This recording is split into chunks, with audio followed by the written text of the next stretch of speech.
So, can you give me your name and the force you played? I'm Aaron Cook, and I played Retribution of Saga. Sure. My name's Nate. I was playing Khador. I took an Old Witch and a Zerkovalist. My name is Lacey Cook, and I play Circle of Orboros. Your list composition? I took two lists, 50 points. First was led by Adeptus Ron. It was double Phoenix, Sentinels, Battle Mages, miniature Mage Hunter Strike Force. I had some pretty key solos in there as well, Scarathissian, some Arcanists. My Ossian Force was fairly similar except more ranged and focus. I took Invictors, some Destrathanes, Discordia. I'll start with my Old Witch. I mean, they were both pretty standard. I don't have Kayazi, so I didn't take Kayazi, otherwise it would have been pretty standard. I had to take it, I'm taking the Black Dragon, Iron Fang Pikeman in both lists. In the Zerkova list, I went ahead and took the Nis Hunters with Valachev and full Nis Hunters with Valachev, and in the Zerkova list, in the Old Witch list, I took the Winter Guard with Joe. 50 points, Chromac list with some Warpwolves, Megalith, Blood Trackers. That's the gist of it. Just the one list? That's all I played. I had another Kaya list, but I didn't actually play Kaya. I need a little bit more experience with her before I play her, so. Okay. What lists or what factions were you most worried about facing? Well, I would say the faction that gives me the most trouble is Crix. I think that's a very competitive and dangerous faction, and especially the Bane Thralls and unit attachments. So I remember getting to the tournament, seeing a player with a Igor-shaped tier list, just tons of Bane Thralls, free unit attachments, and of course Bane Lord Tartarus. And I was very nervous about playing that list because I don't have very good answers to that. Just Weapon Masters with stealth and tough and stand up for free. It's very difficult to play. I don't have any experience against Scorn, really, so Mark's rolling his eyes because he's our resident non-Scorn player. So I didn't have much experience against Scorn, so I wasn't looking forward to playing against them necessarily. Outside of that, I thought like I had a pretty good mix of the remaining factions. That I thought I'd seen a lot of the stuff over the last several months of playing. So I felt pretty good going in overall. I think I was probably worried about facing Khador because I just played a game against Nate where I got brutally crushed. So I was a little bit nervous about Khador and others that I had never played before, wasn't familiar with, which is quite a few. Who were you most confident about facing? Well, I would say I'm most confident about facing the two armies that I have the most practice playing against. The first would be Khador, which is played by a good friend of mine named Nate. We've gotten a lot of practice games in recently, and the other one would be Circle Orboros, which is played by my wife Lacey, and we get to play that a lot as well. So I felt the most comfortable with those factions because I feel like I've seen a lot of the tricks and the special abilities those factions can bring to the table. Probably Retribution, because we were all helping Aaron do a lot of tourney practice. I think he was the most focused on getting a lot of different varied lists and a lot of varied practice out there. So I must have played his Retribution lists like a dozen times at least in the last couple of months, probably more like 15 times. So I felt like I knew those models very, very well. Outside of that, I think I had a pretty good knowledge of Signar. I thought I was going to do okay against Khador since that's my faction, and I thought I'd know their tricks and whatnot. But I'm definitely most confident about facing Retribution because I've had a lot of experience against them, and I find that Circle does really well against them. So, and obviously also if I got a Circle player, that would be easy as well. Who are you most worried or confident about facing now after Orccon? I feel like it hasn't changed very much.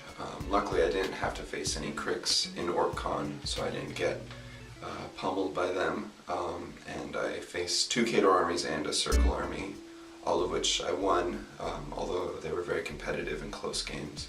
I think every faction's got their threats, and I think I realized I just need a lot more exposure to a lot more different kinds of lists and a lot different casters. The problem I had in the tournament was with not any particular faction, but just a lack of knowledge about certain casters. And there were 2 games where I was assassinated in the second round, and I just did not see the threats coming. I feel better about playing Khador for sure, because even though I didn't win the game that I played against Khador in the tournament, I felt really good about it and felt like I played a good game against the Khador force. Do you think you'll make any changes to your list before Lock and Load or another con? Definitely, yeah. The Virejacks are getting released very soon, which will be great. I'm really excited about the Banshee. I think that's easily one of the best jacks in the Retribution arsenal, and I'm really excited about the potential for the Daemon, especially it coming in as a reinforcement on the flank and then using its pseudo Hellmouth cannon to murder some infantry.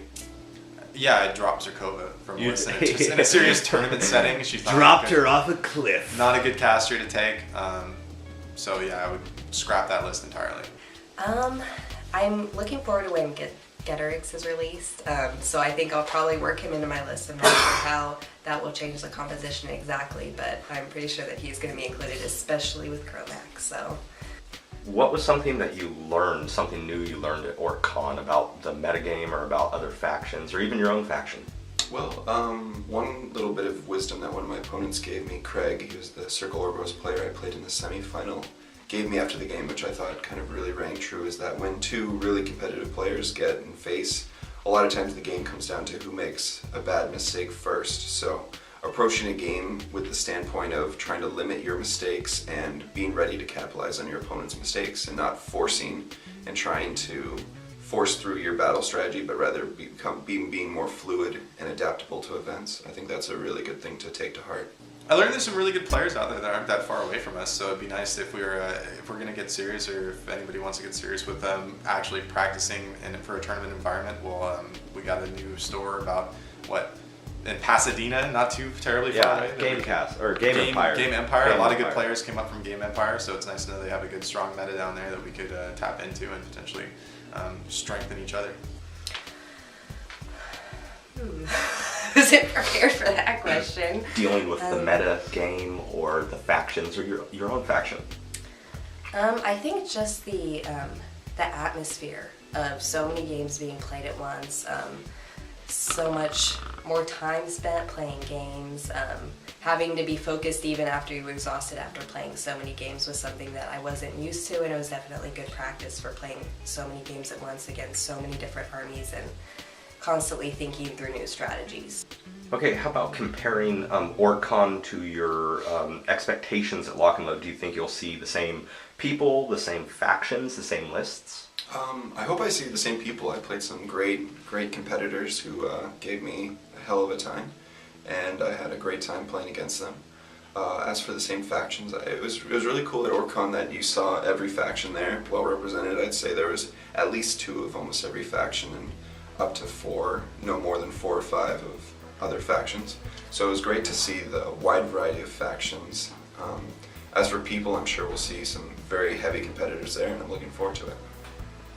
No, I think it'll be pretty different. I asked almost every one of my opponents, I was like, oh, so we're going to see it Lock and Load, blah, blah, blah. And I got about 50-50 on responses on that as far as whether people were planning to go to Lock and Load or not. I think I was surprised to see as much Khador as I saw.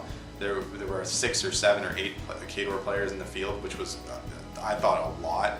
And I don't know if that's all just... Lock and Load was pretty filthy with Khador players. Was it? Too. Yeah. I didn't realize the faction was so popular. I thought I was going to see a lot of Crix and Legion, maybe some Circle, but I wasn't expecting to see so much Khador, or else I would have prepared more for them.